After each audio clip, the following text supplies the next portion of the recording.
So we talked about this before. I did some things on social media about it, but it's worth mentioning again. Is Joe Mazzulla, apparently the head coach of the Boston Celtics, loves the movie The Town so much that he watches The Town 4 times a week. That's every other day, actually more than every other day, just to get into the mood and into the inspiration of getting in that Boston mindset. He has used one of the movie's catchphrases, apparently to motivate the team this season, this postseason. It's, whose car we going to take? Whose timeout we going to call? But this is not about quirks. It's kind of about his quirks, which is a basketball coaching quirk, which is like not coaching. Yeah, we're talking about timeouts, or better put, Joe Mazzulla's inexplicable decisions about not taking them. Last night, the Celtics lost home court advantage, and they dominated 3 out of the 4 quarters of that game to the Miami Heat. They got cooked so bad in the third quarter that they couldn't come back from it. They were the better team pretty much the entire game. They were up 11 at halftime. The Heat were a 10.5-point underdog coming into the third quarter. The Heat were getting you better than 4-1 odds just to take them to win the game. And you know what? The Miami Heat scored 46 points that third quarter. And during that time, when the Heat erased an 11-point deficit and actually, took the lead, Joe Mazzulla didn't call a single timeout. Not one. Not one. When the Heat pulled within 6, seems like a good time to take a timeout. Bam Adebayo and 1, no timeout. A Heat 3 to pull within 1 position, no, not a timeout. Not even at the tie ball game would get Joe Mazzulla to say, I must stop the bleeding. We must have a conversation. Get your asses back in the game. Nothing. The entire third quarter, Miami ripped apart his defense, outscored the Celtics by 20. And what did Joe Mazzulla do? Not a goddamn thing. Nothing. He sat on his hands, leaving the players to flounder and wonder and try to figure it out on their own. What do we even have a coach for? If you're going to make them figure it out, like, what's happening? That's what are these timeouts even for? Marcus Smart said this in the following of the game. Joe's real big on not bailing us out when we play like shit. We've got to look at ourselves in the mirror. Joe can call a timeout, and then what? We do the same thing? It's on us. Joe and his coaching staff put in a lot of work to come up with a game plan. I'm confused. Do we just not, need someone in the game to kind of, recalibrate the troops? Is that not what we're doing anymore, or what? I don't quite get that. Marcus Smart, when he calls a timeout, and then what? He tells you, hey, go over there. Hey, when this person does this, you go over there. Hey, this man is open. He's pointing out things that he can see from the bench because he's not playing, and you are. He can make adjustments. He can make substitutions. So many options at his disposal other than doing nothing. I'm so upset with him. Joe Mazzulla, it's actually kind of adorable, because you know it when it's happening. Before it even happens, it's going to happen. You're like, all right, they're up by 11. It's halftime. How are they going to fuck this one up? This is wow. So they asked Joe Mazzulla, the presser, the media is hey, they'd asked it in a very funny way too. How do you feel about the concept of taking timeouts? And going up against Spoelstra, who's constantly making adjustments on the fly, willing to kind of call timeouts and change things up so quickly, how did you balance trying to let things play out in the ways you usually do versus having to seize control? I called 2 in the first quarter. Thinking more the third quarter. No, I don't call 2 in the first quarter. Save it for the third quarter run. What are you talking about? I have a question. Does he not know that he gets more? That his little bag of timeouts replenishes throughout the game? Does Joe Mazzulla know how this part of the game works? Because when he asked Let's just really quickly, let's just go back to it just because I'm lost. The third quarter. No, I don't call 2 in the first quarter. Save it for the third quarter run. I don't call 2 in the first quarter to save it for the third quarter, right? No, you had other ones. Like, you called 2 in the first quarter, and there were more to be used in the third quarter. Joe Mazzulla, what are you talking about? I've listened to this clip 20 plus times today. I swear to God. Or swear to whatever. And I don't know what's happening. I'm not sure if he knows that he has extra timeouts. I don't know if he thinks that he has 4 of them for the whole game and he used them all. I don't know if he understands that, like, you can actually call timeouts every quarter. Like, you can call them in every situation. As long as you have them, you can call them. And I know that everyone is killing him for it. And you know what? Writers, NBA TV people, especially fans. As for the game, the Twitter account Bucks Film Room described it best. Friend of show, Bucks Film Room. That Twitter account fucking hates me. The stages of losing to the Heat in the playoffs. Denial. They can't keep playing like this. Disbelief. How do they keep playing like this? Anger. There's no fucking way the Heat should be playing like this. Bargaining. God, they must have made a deal with the devil or something. And then depression. Damn. We lost to the Heat. We're going home. That pretty much sums it up, folks. The Heat got 30 from Jimmy. They shot really well again from 3. I don't know how they're doing that. Because they were one of the worst in the league at 3-point percentage in the regular season. Now all of a sudden, Gabe Vincent, Steph Curry. Now all of a sudden, Caleb Martin is Andrew Wiggins in his prime. Now all of a sudden, these Heat are like a full team of the Splash Bros. I don't know. 7 players hit 2 or more threes in the game. Let me say that again. 7 Heat players hit 2 or more threes in the game. Boston looked really great in the first quarter, first half. Marcus Smart had 10 assists in the first half. Celtics ended up with 6 players with 11 points or more. And the team shot 52% from the field. The Boston Celtics shot 52% from the field. And you know what? They're still lost at home. So confusing. I think Boston fans are perplexed as well. This is not Philadelphia. No. You can't count on Doc Rivers going Spider-Man meme with you and also doing nothing when bad things happen. Eric Spoelstra, as is well documented, will call a timeout 2 minutes into the game if he thinks that shit is gone awry. Hey, he will throw something at Jimmy Butler. He will threaten one of his players to beat his ass in the middle of the game. Like Eric Spoelstra. Say a lot of things about Eric Spoelstra all you want, but him not doing what he's supposed to do on the floor with the X's and O's and the adjustments, that is not one of them. When Boston went on a baby run to start the fourth quarter, what do you think happened? What happened? What do you think he did? If you had to guess, if I gave you options, what do you think he did?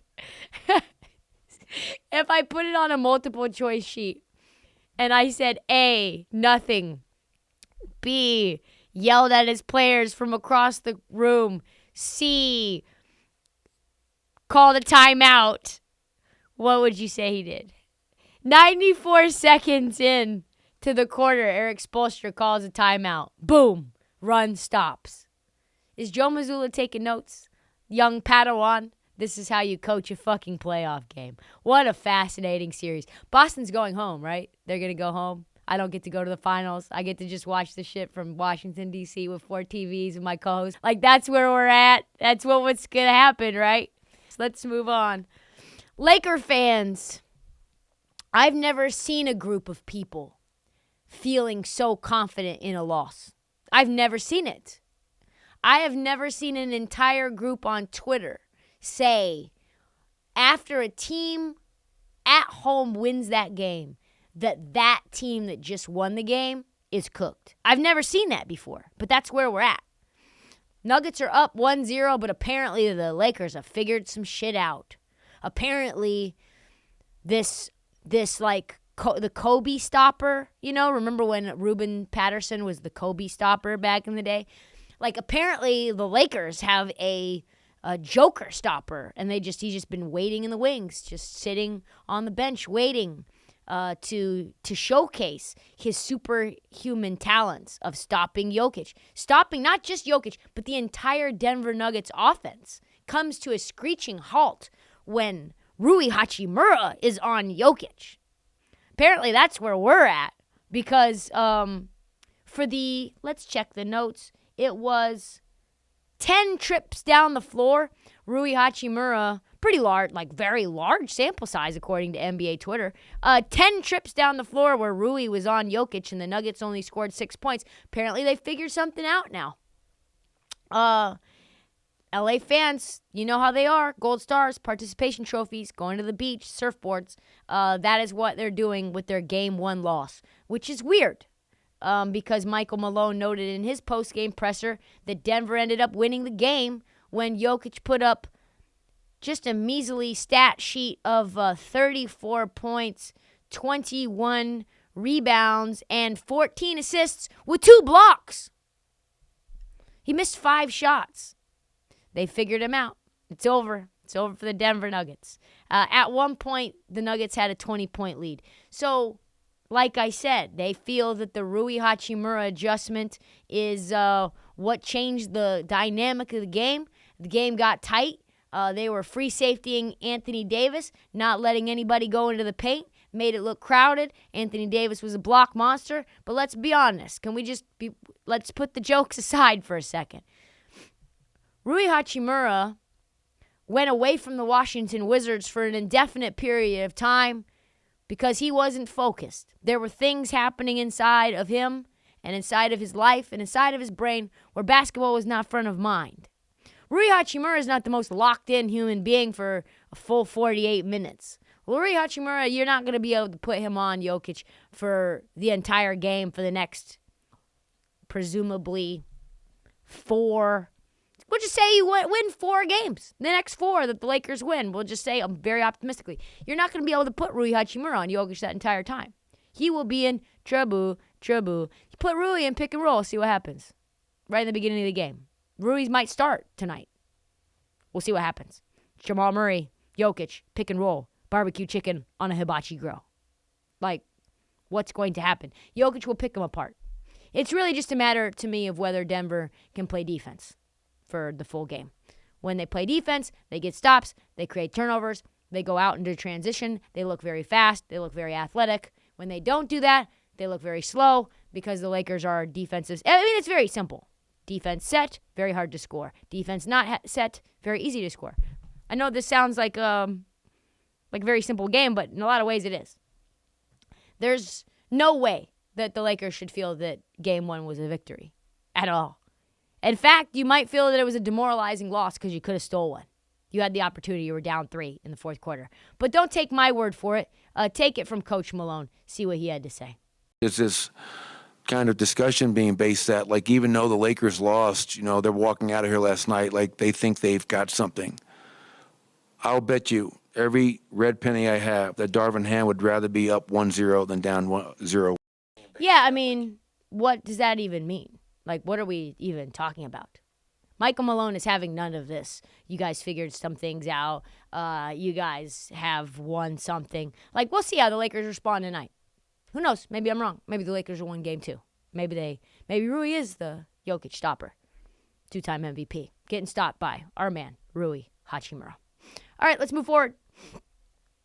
It was fun while it lasted. The hope, the dreams, the imagination, all the season tickets I was going to buy.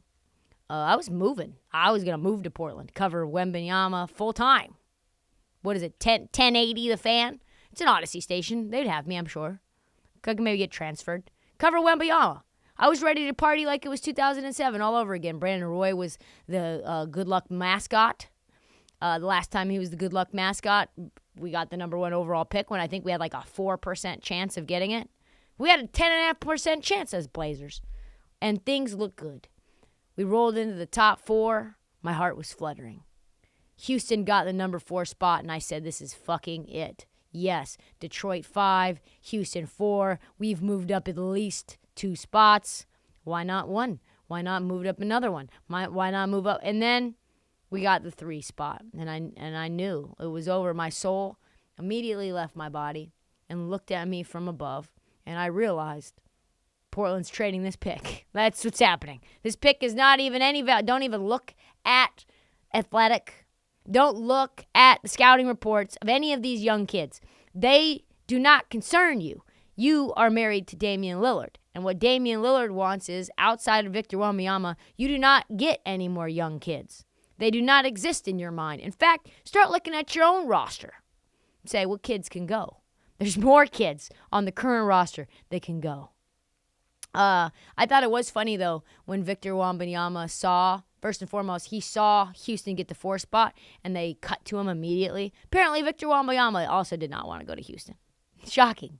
Shocking, I know, that he would not want to go to a team with a bunch of chuckers on it, a bunch of lottery picks, and when they won, 22 games or whatever it was, and a new head coach that's got all kinds of misconduct allegations in a city full of temptations, and he's, by the way, French. I don't know if that was a great fit. So Jabari Smith quote tweeted it, and with the little emoji of taking notes. Okay, Jabari, you go ahead, take those notes, baby boy. What you need to do is take notes and give them to your teammates so they can get you the fucking ball when you're open underneath the rim. So, poor Charlotte. They end up with the 2nd overall pick, and now they've got to worry about what they're going to do. Because are they going to take Scoot Henderson, who would probably not pair great with their other point guard of the future, LaMelo Ball? Are they going to take Brandon Miller, who, by the way, Brandon Miller, according to Zach Lowe today, looks horrible. He's out of shape. I thought it was Brandon Miller not in good shape, meaning mentally. Yeah, no shit. He's been going through a lot. No, he's physically not been working out. Just not in shape. Been drinking sodas and eating bonbons and Cheetos and chilling on his couch playing Call of Duty. According to Zach Lowe, also, Brandon Miller not been doing great in the interview process either, which does not shock me, considering all of the things that have gone down recently. So that's bad. What Charlotte is going to do is a big offseason story. We know Victor will be a Spur. Pop is probably going to be continuing to coach until he gets his Joe Paterno on, straight from the court to the grave type stuff for him. I know that's morbid, but literally, they're going to have to drag him up out of there. And now we've got to figure out the biggest story for the next generation of the NBA. The hype is that big for Victor. We've been talking about him for, it feels like, 2 years now. His hype is so big that you have Chris Broussard saying, if he turns into Hakeem, he's a bust. That's where we're at. That's how big that's an insane statement. Hakeem fucking Olajuwon, NBA champion twice, 12-time All-NBA, 12-time All-Star. That guy, if he turns into that guy, he will be a bust. Get out of here. So let's just credit the Spurs for being the luckiest organization, in the NBA. They were so lucky they would have won it 4 times. They won the lottery multiple times. Fred Katz was in the lottery draw room and tweeted that the Spurs didn't just win the number 1 overall pick. Their number got drawn twice more. It was written. The script had been determined. It was always the Spurs. It was never anyone else. In fact, that the Blazers somehow would have gotten quote-unquote lucky, they wouldn't have gotten lucky. Victor Wembanyama wouldn't have gotten lucky. Us NBA fans wouldn't have gotten lucky because Victor Wembanyama would have been some version, some combination between Sam Bowie and Greg Oden. Probably multiple microfractures in his shins. Probably never seen after 43 games, and Scoot Henderson would be the next Michael Jordan. That would be what would happen, of course, if Blazers got the number 1 overall pick. So Spurs, last time they had the number 1 overall pick in both years, they won 56 games the next year. That's the best record in the lottery era for a team with the number 1 pick. They're going to be a lot better, probably not winning 56 games, but man, this could not have worked out better for the NBA, for the Spurs, listen, San Antonio and France go together like Joe Mazzulla and never calling timeouts. It's just written. You got Boris Diaw. You've got Tony Parker. Like, the entire country of France was rooting for Victor to go to San Antonio. This is what he said, Victor. There's a special relationship between France and the Spurs because of Tony Parker and Boris Diaw. I know half the country, maybe if not the whole country, wanted the Spurs to have the number 1 overall pick. And before you say, well, Trysta, this is a Patrick Ewing situation, sometimes shit just happens for a reason. Like I said, if it wasn't Portland, I wanted him to be in San Antonio. Another big man, transcendent big man, going to the Spurs, playing underneath Pop, and probably playing the most boring brand of basketball you've ever seen. Let's move forward. So the lottery is over. The draft order is set. Here's what it looks like. Spurs, number 1, they get Victor. 2, Charlotte Hornets. 3, Portland Trailblazers. 4,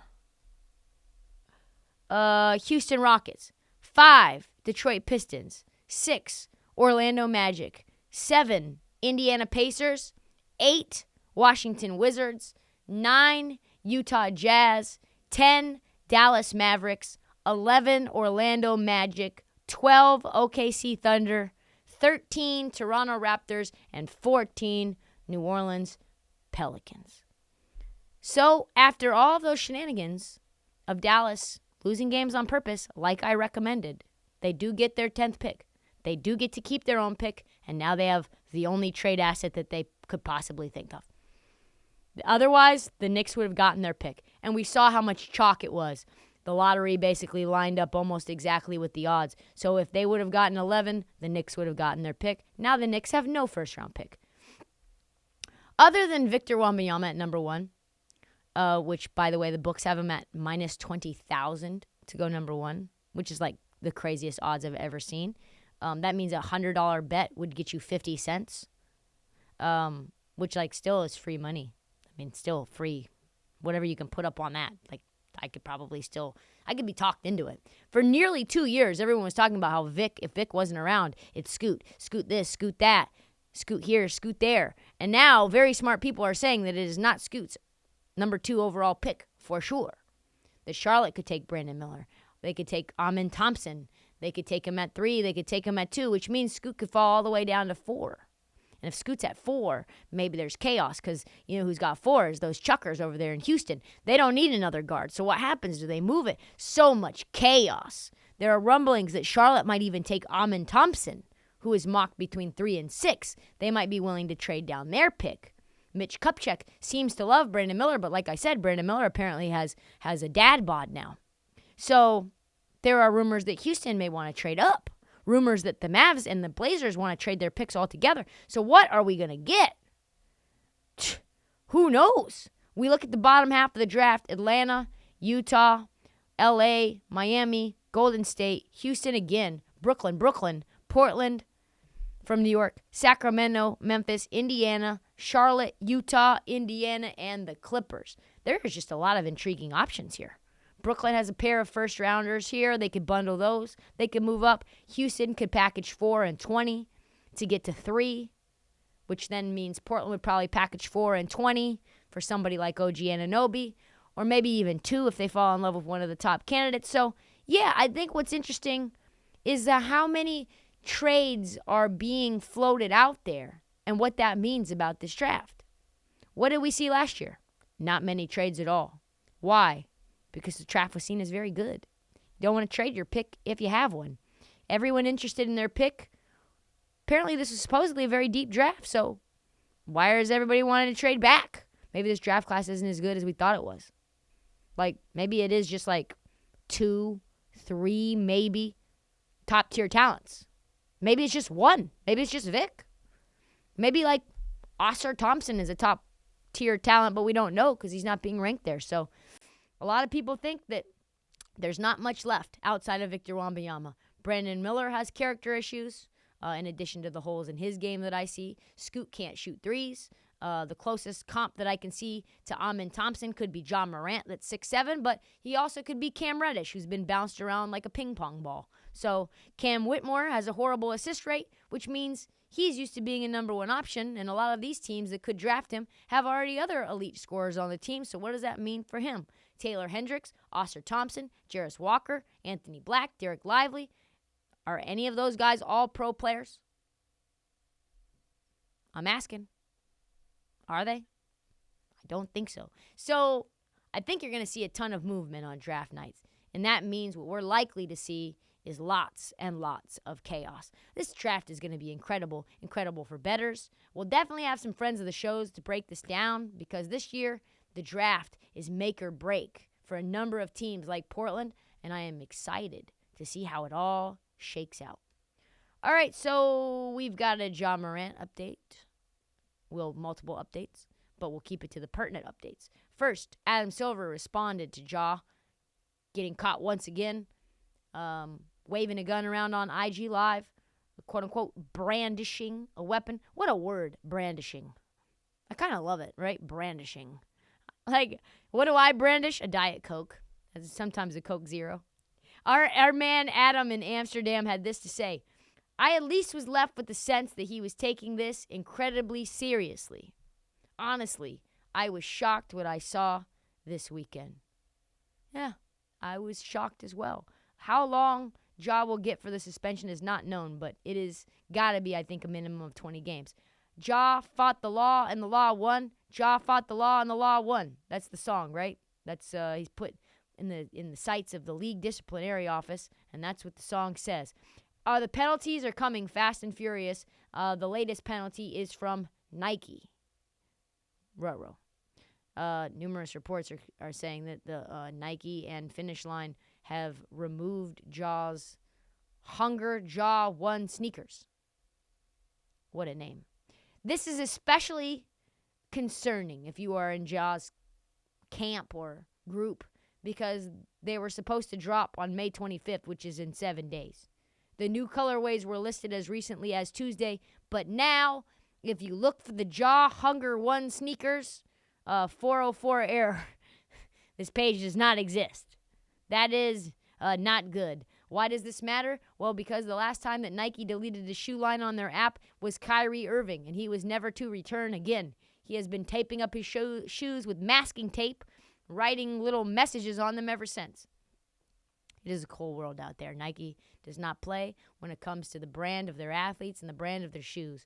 That is not what they are playing around with. A tiny percentage of NBA players get a signature shoe from Nike. And now Ja might have just fucked it all up for the rest of his career.